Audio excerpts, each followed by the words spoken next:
$75 billion, the largest IPO raise in history, a valuation approaching $2 trillion, larger than Amazon or Alphabet, and an SEC filing that reads less like a prospectus and more like a manifesto for the future of the human race.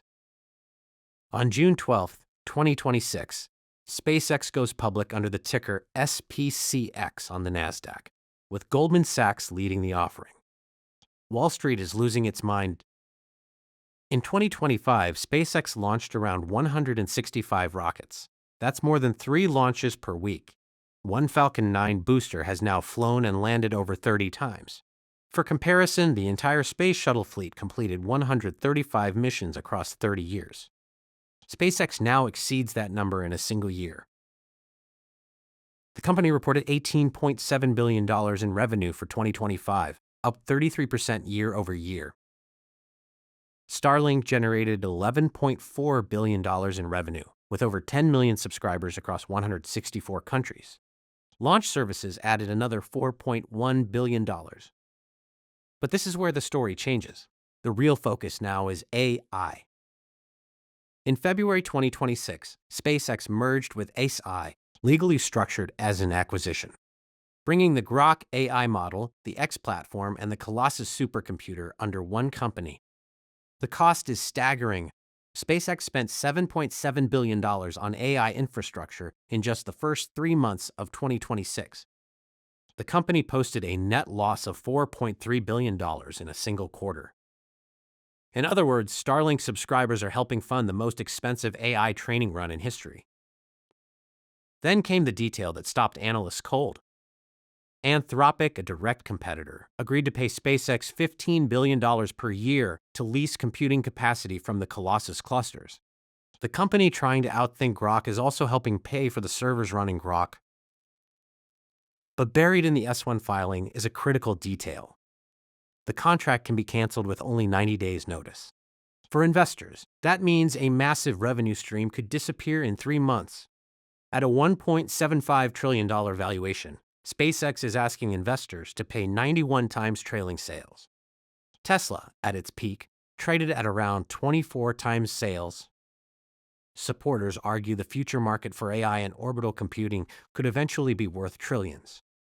But according to Morningstar, roughly 93% of the valuation depends on businesses that do not fully exist yet. The filing also proposes a solution to Earth's energy crisis: orbital data centers. Solar-powered, vacuum-cooled servers operating in space. No land use, no water waste. Unlimited solar energy. If it works, it could become the most ambitious infrastructure project in modern history. But the entire plan depends on Starship.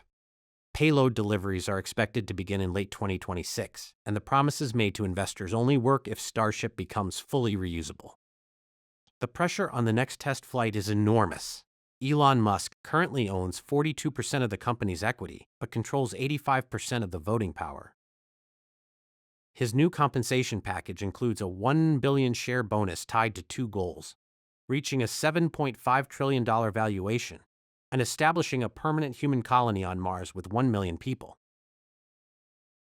The filing states plainly that the Mars colony is necessary for species-level redundancy, a survival plan for humanity written into a corporate compensation package.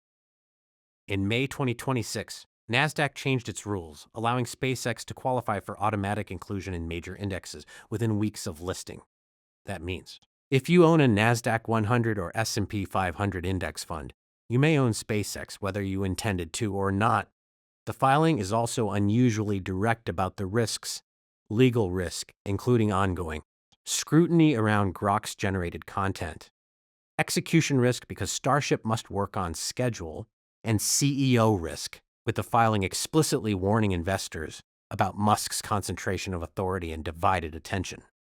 So when a company asks the public to fund a mission to Mars while building orbital data centers, is that still an investment, or is it a donation to a vision?